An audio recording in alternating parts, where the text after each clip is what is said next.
Hello and welcome back to our YouTube channel Bodhisattva PCS. पहले हम थोड़ा सा सिलेबस का एनालिसिस कर लेते हैं, उसके बाद बात करते हैं। देखिए, बीपीएससी के मेंस में जो है जीएस के दो पेपर होते हैं, फर्स्ट पेपर और सेकंड पेपर। पहले भी क्लास में मैं डिस्कस कर चुका हूं, लेकिन जो लोग नए हैं इसको ध्यान से सुने। इसमें फर्स्ट पार्ट में दोनों पार्ट जो है दोनों पेपर जो है तीन पार्ट में डिवाइड होता है, फर्स्ट सेकंड और थर्ड। ठीक है, इसमें जो है फर्स्ट पेपर के थर्ड पार्ट में 72 मार्क्स के डीआई के प्रश्न पूछे जाते हैं। इसको लेके बहुत लोग चिंतित रहते हैं, बहुत बताने हैं कि मेरा मैथमेटिकल बैकग्राउंड नहीं है, मेरे को बेसिक अर्थमेटिक समझ में नहीं आता है। बहुत सारे लोग कोचिंग्स में या कहीं और संस्था में बहुत सारे पैसे खर्च करने के बाद भी इस क्वेश्चंस को एग्जामिनेशन में सही से नहीं सॉल्व कर पाते हैं। तो आपके प्रिपरेशन को ईज आउट करने के लिए एक मेरा छोटा सा प्रयास है। यदि 2-4 लोगों को भी इससे लाभ मिल जाए तो मैं समझूंगा कि मेरा प्रयास सफल रहा। तो इसमें जो है हम इन्हीं सारी चीज़ों के बारे में आज चर्चा करेंगे। स्टैटिस्टिक्स को लेके बहुत लोग परेशान थे, कमेंट कर रहे थे, तो आपकी परेशानी दूर करने के लिए ये मेरा प्रयास आपके सामने हाजिर है। ठीक है, तो आप ऐसी डीआई की चिंता ना करें। और इसमें जो है आप पहले जो भी बता रहा हूँ कि बेसिक अर्थमेटिक्स क्या है और स्टैटिस्टिक्स का परिचय दे रहा हूँ, आप इसको ध्यान से सुने। उसके बाद मैं जो क्वेश्चन प्रैक्टिस कराऊंगा, उसके बाद जो है प्रीवियस ईयर के क्वेश्चंस को लेके या कहीं से और स्टैटिस्टिक्स के अन्य प्रश्न लेके आप उसको प्रैक्टिस करें, तो आप आसानी से एग्जामिनेशन में सोल्व कर सकते हो। क्योंकि देखिए, मैथ्स का सबसे बड़ा बात ये है, मैथ्स में नंबर नहीं कटते हैं, आपके 72 मार्क्स पक्के हो जाएंगे और यदि आप प्रैक्टिस करते हैं तभी। ठीक है, इसमें क्राइटेरिया ये है कि आप प्रैक्टिस करते हैं तभी, क्योंकि मैथ का एक बहुत बड़ा प्रॉपर्टीज है। यदि आप प्रैक्टिस करो तो मैथ आपके कमांड में रहता है, नहीं करोगे तो आप भूल जाते हो। तो चलिए शुरू करते हैं। शुरू करने से पहले आपसे रिक्वेस्ट है, चैनल पे नए हैं तो चैनल को सब्सक्राइब करके बेल का आइकन दबा दें, ताकि कोई भी लेटेस्ट नोटिफिकेशन आप तक आसानी से पहुंच सके। पहले देख लेते हैं। देखिए, किसी भी टॉपिक को पढ़ने से पहले ना उस टॉपिक को समझिए कि वो है क्या। मान लीजिए हम स्टैटिस्टिक्स पढ़ रहे हैं, तो स्टैटिस्टिक्स का मतलब क्या है। तो आपको पता होगा कि स्टैटिस्टिक्स जो है लैटिन वर्ड स्टेटस से बना हुआ है। ठीक है, इसका मतलब होता है राजनीतिक राज्य। ठीक है, राजनीतिक राज्य। पहले जो है जो भी प्रशासनिक संगठन होते थे, राज्य होते थे, डेटा का संकलन युद्ध और शांति काल में नीतियों को संचालित करने के लिए करते थे। ठीक है, और यहीं से स्टैटिस्टिक्स का जन्म हुआ।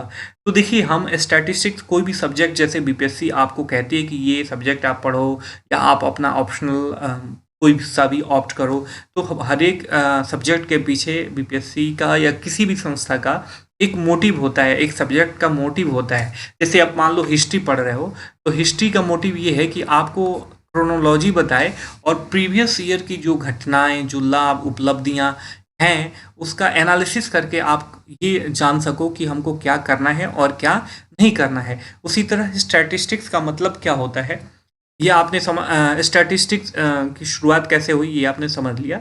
इसके साथ साथ अब आप समझिए कि स्टैटिस्टिक्स की क्यों आवश्यकता पड़ती है, बीपीएससी स्टैट्स को क्यों पढ़ाती है। देखिए, को आप प्रशासनिक अधिकारी बनने जा रहे हो, तो आपको नीतियों का इम्प्लीमेंटेशन करना होगा। या कभी कभी नीतियां बनाने में पीसीएस लेवल के अधिकारियों को वैसे नीतियां बनाने में शामिल तो नहीं किया जाता है, इम्प्लीमेंटिंग एजेंसी होती हैं। लेकिन मान लीजिए आप अच्छा प्रदर्शन करते हो, तो आप जो पॉलिसी मेकिंग चैनल है उसमें आप शामिल हो सकते हो। तो वहाँ पे होगा क्या कि जो भी मान लीजिए हमें पॉवर्टी पे, जैसे 7 निश्चय 2.0 अभी चल रहा है, 7 निश्चय 2.0 बिहार गवर्नमेंट का। तो इसके लिए क्या है, बिहार गवर्नमेंट ने पहले डेटा एनालिसिस किया होगा कि हमारा 7 निश्चय 1.0 कहाँ तक सक्सेस रहा, किस किस लक्ष्य को प्राप्त करने में कितना काबिल रहा, तब जाके वो 7 निश्चय के लिए योजना तैयार किए होंगे। तो सबसे पहली बात कि स्टैटिस्टिक्स करता क्या है कि जो भी तथ्य होते हैं उनका मात्रात्मक, स्पष्ट और संक्षेप में क्या करता है, मात्रात्मक, स्पष्ट और संक्षेप में, ठीक है, संकलन करता है। ठीक है, उसके बाद इसमें जो होता है कि महत्वपूर्ण कुछ चित्र होते हैं। ध्यान से देखिएगा, इंट्रोडक्टिंग है, आप चाहे तो 4-5 मिनट वीडियो स्किप भी कर सकते हैं, डायरेक्ट प्रैक्टिस पे आ जाइए। लेकिन ये थोड़ा सा इंट्रोडक्शन आप जान लोगे तो आपको आगे समझने में आसानी होगी। जो भी महत्वपूर्ण चित्र होते हैं इसमें स्टैटिस्टिक्स में, उनके द्वारा ये तथ्यों का सरल प्रेजेंटेशन करता है। ठीक है, उसके बाद यह तुलनात्मक अध्ययन करने में भी तुलनात्मक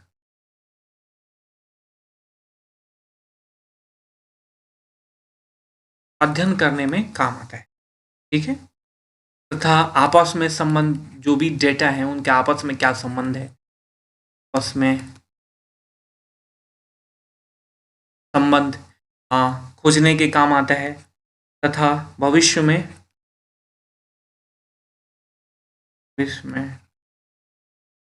होने वाली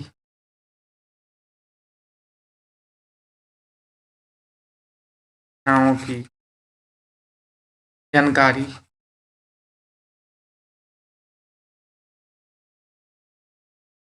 प्रदान करता है। ठीक है, कैसे, जो भी हम एनालिसिस स्टडी करते हैं उनका मात्रात्मक और स्पष्ट तथा संक्षेप प्रस्तुतिकरण करता है।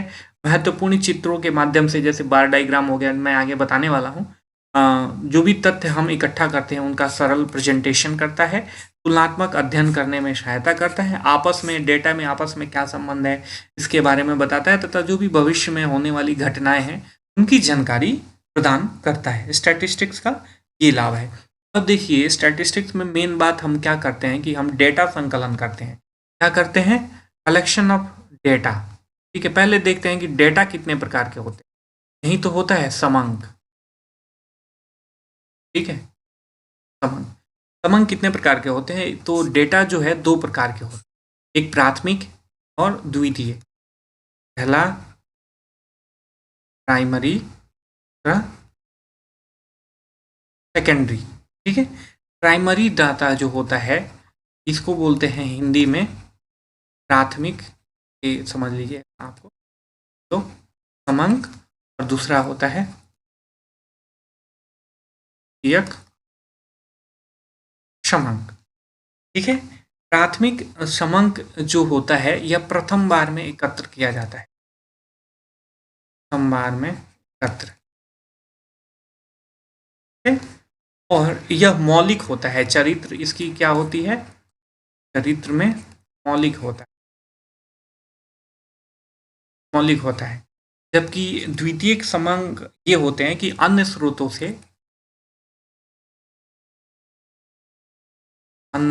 से, अभी समझाऊंगा इसका उदाहरण देके, अन्य स्रोतों से या संस्थाओं से प्राप्त किया जाता है, प्राप्त किया जाता है। आपको बात समझ में आ गई? प्राथमिक समंक और द्वितीय समंक में क्या अंतर है?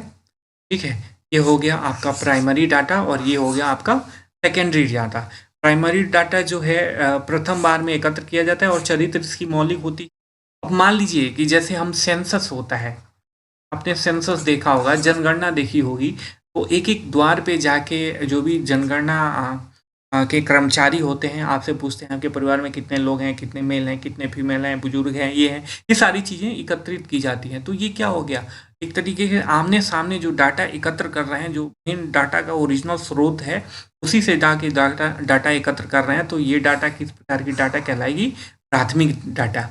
लेकिन सेकेंडरी डाटा में, द्वितीयक डाटा में ये होता है कि ये डाटा जो है अन्य स्रोतों से प्राप्त किया जाता है। जैसे मान लीजिए बुक्स हो गए, ठीक है, या संस्था हो गए, उनके कार्यों को, उनके अनुभव को, उनके द्वारा संकलित डेटा को यूज करके उनका उपयोग किया जाता है। तो मान लीजिए कि वर्ल्ड बैंक को बनाना है कोई सा भी रिपोर्ट अपना, या नीति आयोग को, ठीक है, तो नीति आयोग को मान लीजिए बिहार पे कोई रिपोर्ट बनाना है, बिहार की समृद्धि पे, तो वो मांगेगा, मान लीजिए बिहार में शौचालय की कितनी संख्या है, अभी तक बन गई, तो ये क्या कहेगा नीति आयोग? जो भी वहाँ की ऐसी सर्वेक्षण संस्थाएं हैं जो ये सब देखती हैं, उनका डेटा एकत्रित करती हैं, उनसे ये डेटा मांगेगा। तो नीति आयोग किस प्रकार का डेटा यूज कर रहा है? सेकेंडरी डेटा यूज कर रहा है। लेकिन जो रूट लेवल पे जो सर्वेक्षण एजेंसियां हैं, वो किस प्रकार का डाटा आपको प्रोवाइड करेंगी? प्राथमिक डाटा, मतलब वो प्राथमिक डाटा ले रही हैं। वो गांव-गांव जाके, घर-घर जाके पूछ रही हैं कि आपके यहाँ शौचालय बना है या नहीं बना है। ठीक है? तो हमने डेटा कितने प्रकार के होते हैं? डेटा हमने प्राइमरी डाटा, सेकेंडरी डाटा मुख्यतः हमने देख लिया। ठीक है? अब देख लेते हैं डेटा कलेक्शन का मेथड क्या होता है। मेथड ऑफ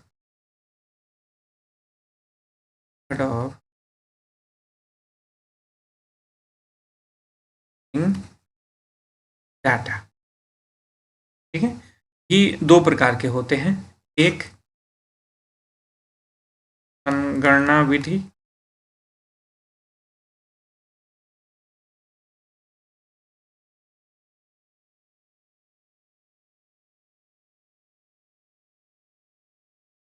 गणना रीति, एक द्वितीय होता है दर्शन रीति। ठीक है, आई होप कि आपको समझ में आ रही होंगी चीजें, ध्यान दे के पढ़िएगा। इसको बोलते हैं इंग्लिश में सेंसस मेथड। बहुत जरूरी है आपको समझना। ठीक है, सैंपल मेथड मैं आपको बताता हूँ। अब देखिए, हमने अभी देखा, अभी क्या देखा कि डेटा कितने प्रकार के होते हैं, प्राइमरी डेटा, सेकेंडरी डेटा। इन डेटा को संकलित कितने प्रकार से किया जा सकता है? तो दो प्रकार से इसमें बता रहे हैं। कौन कौन सी? एक तो हो गई आपकी संगणना रीति और दूसरी हो गई निर्देशन रीति। इंग्लिश में समझिएगा, ज़्यादा समझ में आएगा। सेंसस मेथड और सैम्पलिंग मेथड। सेंसस मेथड में क्या होता है, एक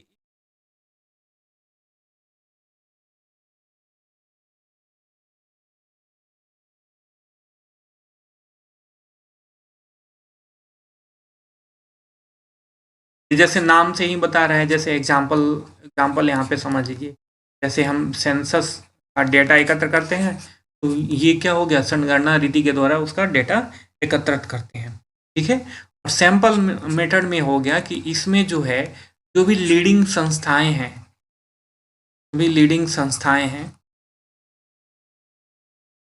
हैं, उनसे डाटा लिया जाता है। ठीक है, तो आपको समझ में आ गई होंगी फ्रेंड, मित्र, दोस्त, कि संगणना रीति में क्या होता है और निर्देशन रीति में क्या होता है।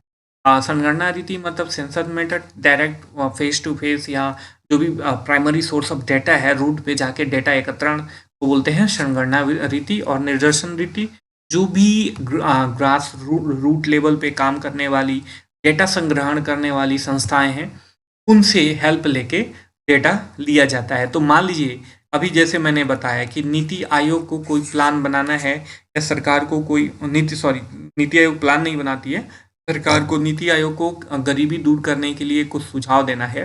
तो मान लीजिए बिहार का ही वो ले लें, एग्जाम्पल ले लें। तो ये क्या करेगी, बिहार में जो भी संस्थाएं इस सर्वेक्षण का काम कर रही हैं कि बिहार में कितने लोग, मान लीजिए कि ये एक संस्था है जो सर्वेक्षण का काम कर रही है, बिहार में कितने लोग गरीब हैं, कितने लोग धनिक हैं, कितने लोग बीपीएल के आसपास हैं। तो ये सारी चीज़ें नीति आयोग कहाँ से लेगी? ये एक संस्था है। तो नीति आयोग जो है इस मेथड से डेटा एकत्रित कर रही है, सैम्पलिंग मेथड से डेटा एकत्रित कर रही है। अभी ये बात समझ में आ गई। इसमें जो होता है, संगणना रीति से जो भी डेटा एकत्रण किया जाता है, इसमें शुद्धता की ज़्यादा गारंटी होती है।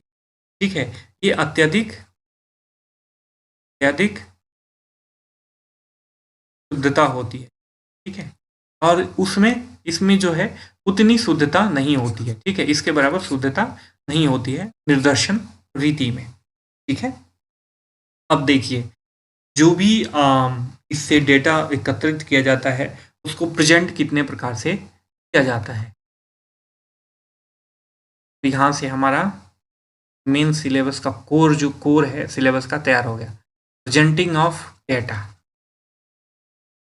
ठीक है, डेटा को कितने तरीके से प्रेजेंट किया जाता है। एक तो हो गया लाइन डायग्राम। देखिए लाइन डायग्राम कैसे, मान लीजिए ये आपको पता होता है ना, ये एक्स एक्सिस होता है और ये वाई एक्सिस होता है। ठीक है, और यहाँ पे मान लीजिए कुछ का प्लॉट है, यहाँ पे कोई डेटा का प्लॉट किया जाता है, तो मान लीजिए तो ऐसे ऐसे रीडिंग दिखाई जाती है, ऐसे ऐसे ऐसे। तो ये क्या हो गया आपका लाइन डायग्राम हो गया। ठीक है, फिर अब आपका आ गया बार डायग्राम। बार डायग्राम बार डायग्राम मैं तो खींच खींच के बता दे रहा हूँ। बार डायग्राम ऐसे होता है। इस वाले को क्या बोलते हैं, बार डायग्राम, एक्सिस वाई एक्सिस। फिर होता है आपका पाई चार्ट। पाई चार्ट है।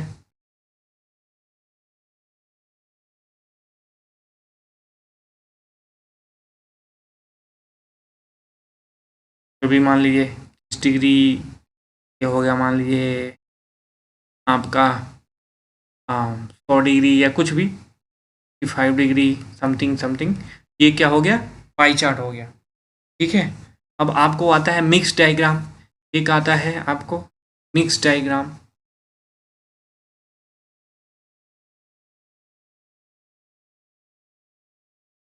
मिक्स डायग्राम क्या हो गया, यहाँ पे आपका पाई चार्ट भी दिया हो या लाइन डायग्राम भी दिया हो, ठीक है, या बार डायग्राम दिया हो, तीनों को मिला के जब क्वेश्चन पूछता है तो उसे मिक्स डायग्राम बोलते हैं। क्वेश्चन पूछता है या डेटा प्रेजेंट किया जाता है ये तो उसे क्या बोलते हैं, मिक्स डायग्राम।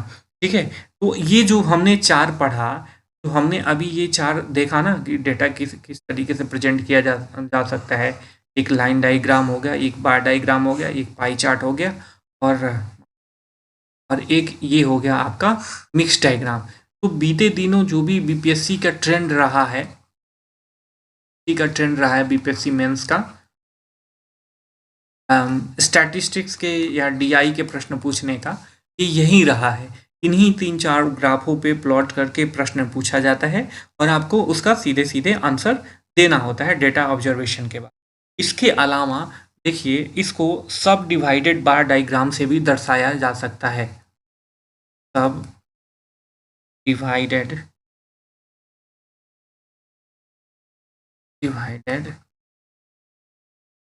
बार डायग्राम से भी दर्शाया जा सकता है। कैसे, देखिए सब डिवाइडेड बार आपने देखा होगा। देखिए एक बार होता है, इसमें कई सारे कट्स होते हैं, अलग अलग रिप्रेजेंटिंग होता है इसका।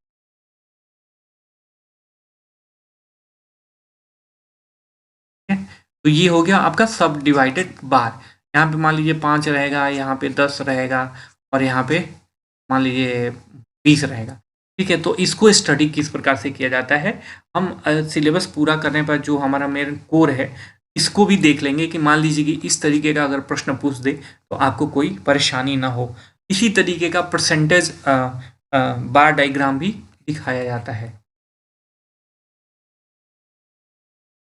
परसेंटेज बार डायग्राम भी इसी तरीके का दिखाया जाता है, बस यहाँ पे क्या होता है कि परसेंटेज करके दिया होता है।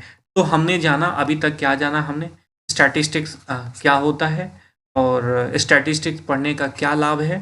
ठीक है, उसके बाद डेटा कितने प्रकार के होते हैं, डेटा कलेक्टिंग के मेथड कितने होते हैं, और अब हमने जाना कि डेटा को प्रेजेंट कितने तरीके से किया जाता है। ठीक है, तो हमने जान लिया लाइन डायग्राम, बार डायग्राम, पाई चार्ट, और मिक्स डायग्राम, सब डिवाइडेड बार डायग्राम, और प्रेजेंटेड परसेंटेज बार डायग्राम।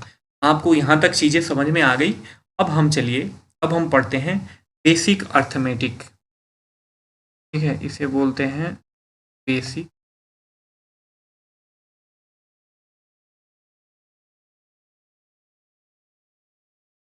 बेसिक अर्थमेटिक्स में आप 3-4 चीज़ें, एक्चुअली 5 चीज़ें जानना बहुत ज़रूरी है। एक तो पहला हो गया आपका जोड़ घटाव से, जोड़ से एवरेज, ठीक है, जिसे हम हिंदी में औसत बोलते हैं। दूसरा आपका हो गया परसेंटेज,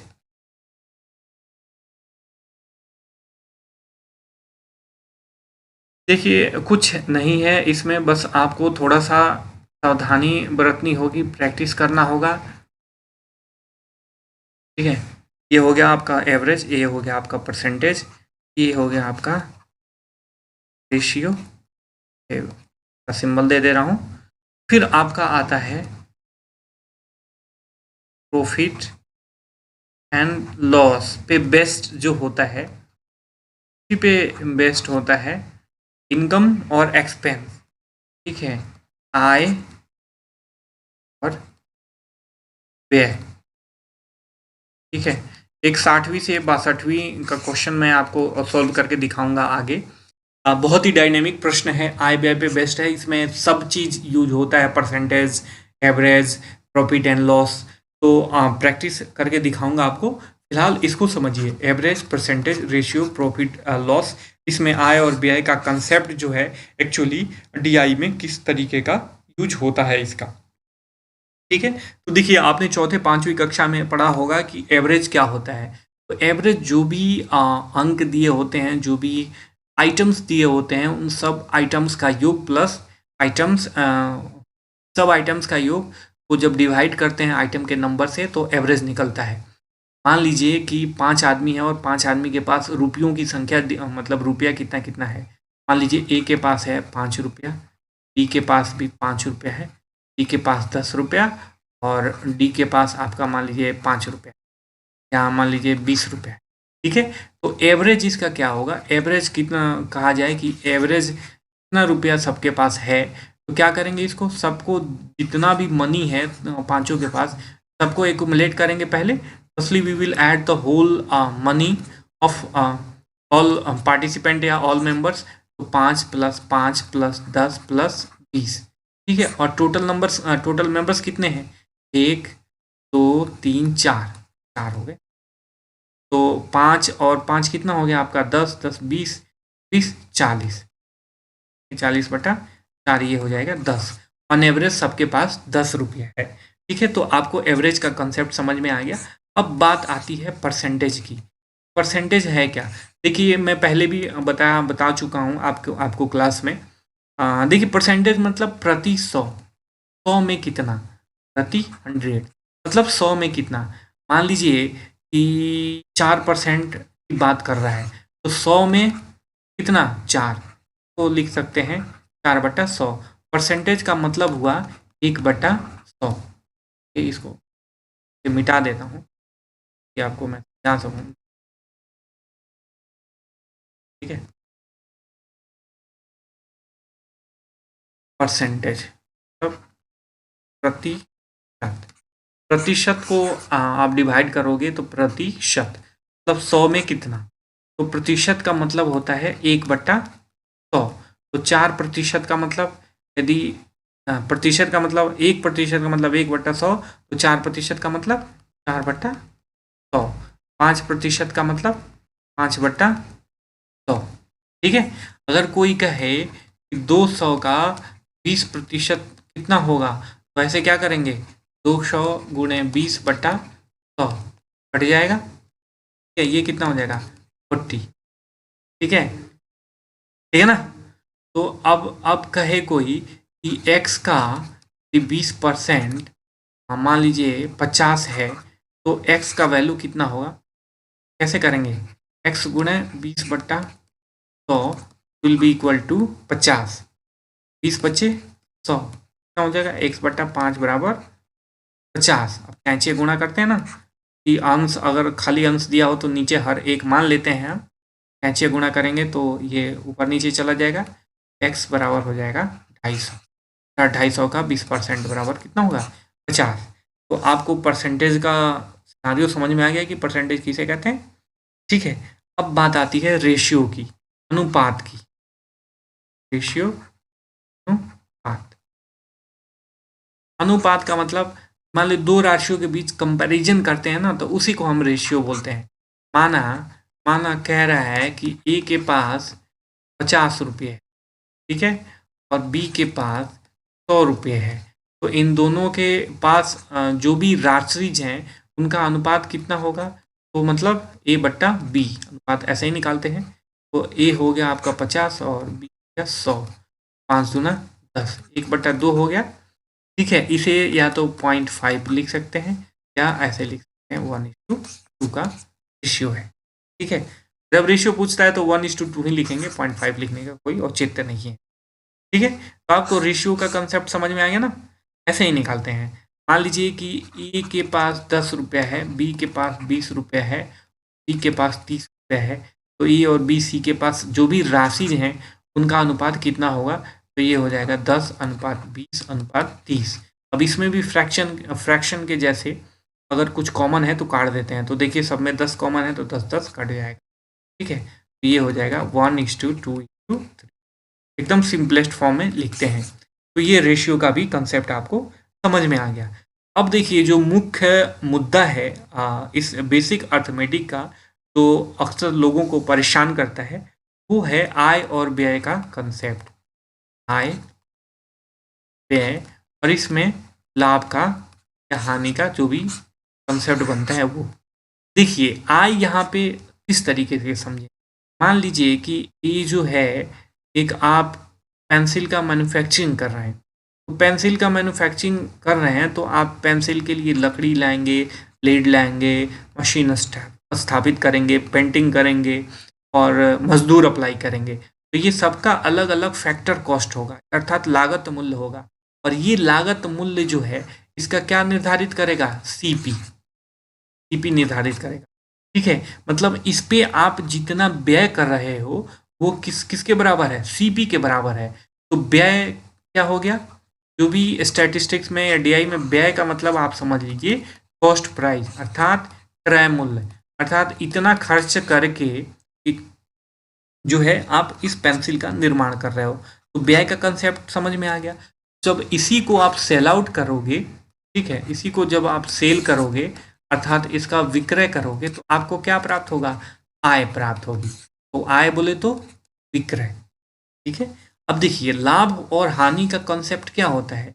यदि यदि एसपी बोले तो सेलिंग प्राइस, बोले तो विक्रय मूल्य, यदि सी से बोले तो कॉस्ट प्राइस अर्थात क्रय मूल्य से ज़्यादा होता है तो यहाँ पे क्या होती है, लाभ की स्थिति होती है। ठीक है, और यदि आपका विक्रय मूल्य क्रय मूल्य से कम हो, क्या हो जाएगा, आपका लॉस की स्थिति उत्पन्न हो जाएगी। अब यहाँ पे मान लीजिए आपको लाभ पता होता है, तो लाभ परसेंटेज क्या निकालते हो, S P minus C P बटा सी गुणे 100, तो ये लाभ का परसेंटेज हो गया। तो अब यहाँ पे जब आय व्यय का मामला हो तो आप कैसे निकालोगे, एसपी क्या था, सेलिंग प्राइस। जब आप किसी चीज़ को बेच रहे थे ना तभी तो आपको आय मिल रहा था, तो यहाँ पे हो जाएगा आपका आय माइनस, और यहाँ पे सीपी क्या हो गया, व्यय। ठीक है, व्यय बटा आय, सॉरी आय नहीं होगा, व्यय होगा यहाँ पे, ठीक है ना, क्योंकि आप बेस आधार आपका क्या है, आधार आपका क्या है, सीपी है, जो आप खर्च कर रहे हो वही तो है। तो ये हो गया आपका व्यय गुणे 100। ठीक है, तो ये हो गया आपका लाभ का सिनारियो। ठीक है, तो अब ये था बेसिक अर्थमेटिक और इसी के आधार पे हम सोल्व करेंगे क्वेश्चन नंबर 12, 60वीं से 62वीं में पूछा था बीपीएससी 60 to 62 का ये पेपर है। बहुत ही डायनेमिक प्रश्न है, आपको समझ में आएगा। चलिए, कह रहा है कि निम्न रेखा आलेख का अध्ययन करें जिसमें 3 कंपनियों ए, बी तथा सी द्वारा अर्जित प्रतिशत लाभ अवधि 2011 से 2016 तक के लिए दिया गया है तथा उन प्रश्नों के उत्तर दीजिए जो इसके नीचे दिए गए हैं। ठीक है, ये बेस्ट प्रश्न है और ये ग्राफ है आपका। तो ये किस तरीके का ग्राफ है, इस तरीके का ग्राफ है, आपको समझ में आ गया होगा।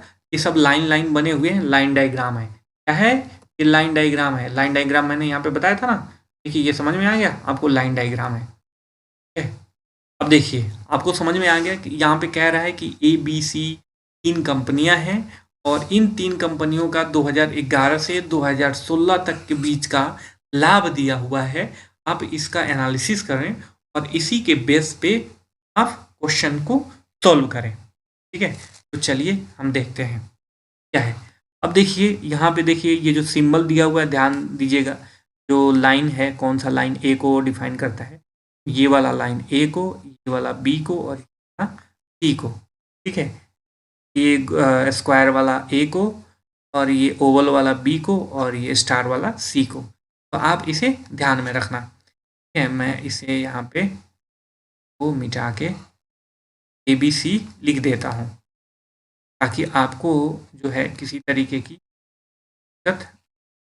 अब देखिए, अब हम क्या करेंगे, सबसे पहले जब आप ग्राफ को पढ़ो तो उसका जो भी डेटा है उसका संकलन कर लो, ठीक है। क्वेश्चन नंबर क्या था, 12।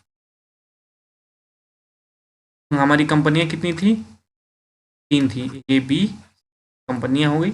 और ईयर्स कितने थे, 2011 से 2016, 2011 2000,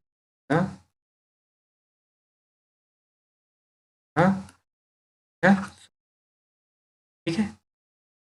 ये ए का जो है 2011 में कितना है, देखिए 10-10 का अंतर दिया हुआ ना, और ये मिडिल पे है तो ये 10 और ये हो गया 15।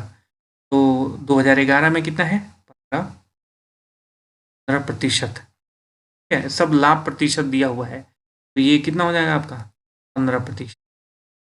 फिर आप देखिए 2012 में, ये देखिए लाइन ध्यान से देखिएगा, 2012 में 30 है, 2013 में 20 है।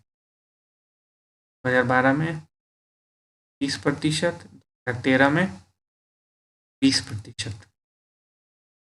अब 2014 का ये करते हैं, यही तो है। 2014 का है 40, 15, 14 का है, 14 का है आपका 40, 15 का है 70, 16 का है 40 और 50 के बीच में है 45। आपका 40, 70 और 45, 40%, 70% और 45।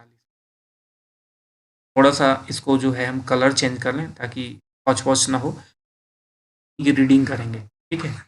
बी का 2011 से 2016 तक क्या प्रॉफिट रहा है, तो बी में देखिए 2011 में कितना है, 30%, 2012 में 10%। यहाँ पे लिखिए, ऐसे ही आपको करना है, पेपर में भी नहीं करना है, 30% और वो कितना था, 10%, ठीक है।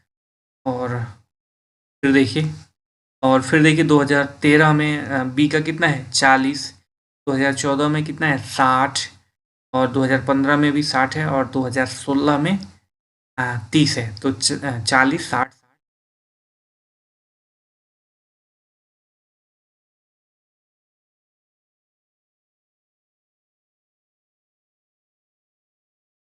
डेटा एनालिसिस करेंगे। अभी इसके लिए भी हम चेंज कर लेते हैं ताकि पच ना हो।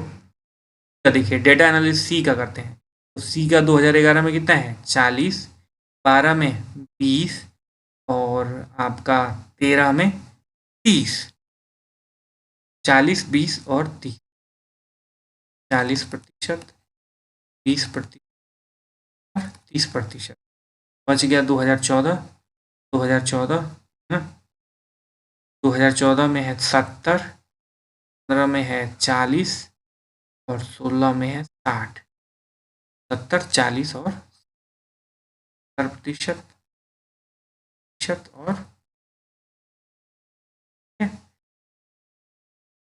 अब हमारा काम आसान हो गया।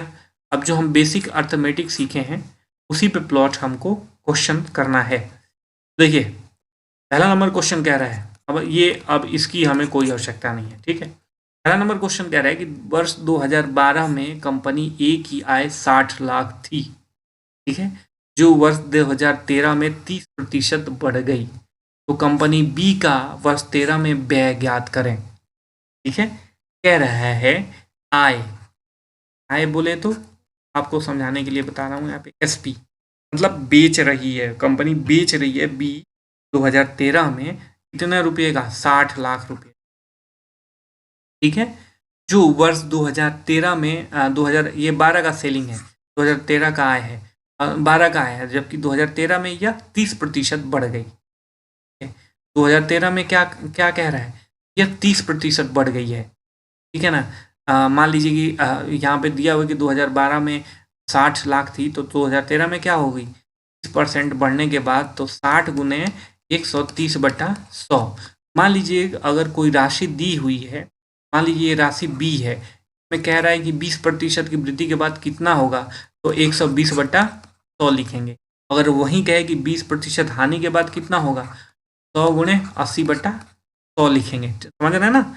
अगर जितना लाभ हो तो 100 में जोड़ के 100 से भाग दे देंगे, और अगर हानि में दिया हो तो 100 में से घटा के 100 से भाग दे देंगे। ठीक है, तो वहीं हम देख लेते हैं। कह रहा है कि 2012 में कंपनी की आय 60 लाख थी। हो गया,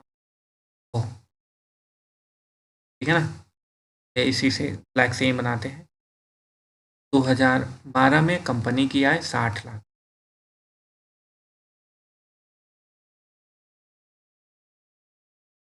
ठीक है, 12 में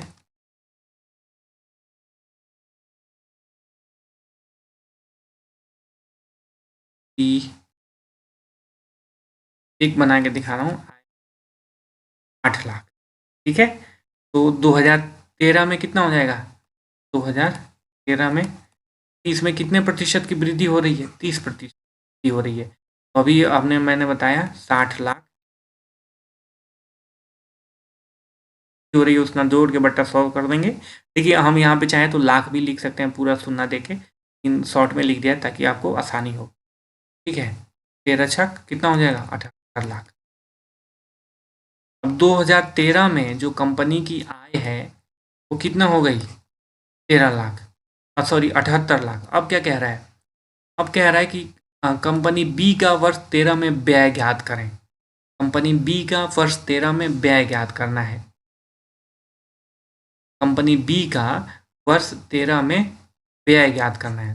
देखिए आपको आय ये दिया हुआ है, लाभ प्रतिशत 2013 में कितना है, 2013 में लाभ प्रतिशत कितना है, हाँ प्रतिशत 40% दिया हुआ है। ठीक है, तो अब हमें क्या करना है, व्यय बराबर कितना होगा। तो हमने अभी आपको शुरू में बताया था, तो नहीं, ये देखिए जब लाभ प्रतिशत दिया हुआ है कैसे निकालते हैं, आय माइनस व्यय बट्टा व्यय गुणे 100। ठीक है, तो ये क्या कर देंगे, तक तो आपको समझ में आ ही रही होगी, बात सारी समझ में आ ही रही होगी। तो अब देखिए अब हमने जो देखा था लाभ प्रतिशत बराबर कितना होता है, आय माइनस व्यय बट्टा व्यय गुणे 100। तो हमारा लाभ कितना हो गया आपका 40 बराबर 73 हमारा आय है ना, तो आय, व्यय कितना माना है, x माना है ना, हाँ, तब व्यय 100 that will be equal to, मतलब ये आपका आपका अब क्या हो गया, व्यंजक हो गया, और ये कितना है, सब लाख में है। ठीक है, यहाँ पे लाख लिखना मत भूलिएगा।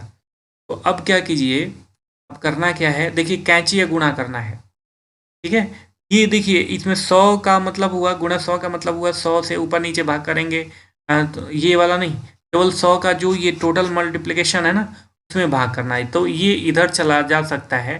तो अगर कैंचिया गुणा करें तो ये हो जाएगा आपका 40x, और ये हो जाएगा आपका 7700 माइनस 100x। ठीक है, और ये लाख है। ठीक है, लाख है सारी चीज़ें। अब आपको इधर घटाइए, ये इधर जाएगा तो कितना हो जाएगा, माइनस का 100 है, जो भी समान जाति की संख्या होती है एक तरफ लाते हैं, इधर जाएगा जुट जाएगा, ये हो जाएगा आपका 140, x बराबर 7700। आप काटोगे x बराबर आएगा आपका 55.714। ठीक है, तो आसानी से समझ में आ गया। अब बी नंबर क्वेश्चन देखते हैं, जल्दी जल्दी करते हैं, जो काफ़ी लंबा हो गया। कह रहा है कि यदि कंपनियों ए बी सी का वर्ष 2016 में व्यय बराबर था तथा उनकी उस वर्ष में कुल आय जो है 870 लाख रुपए थी, प्रत्येक कंपनी का उस वर्ष में लाभ ज्ञात करें।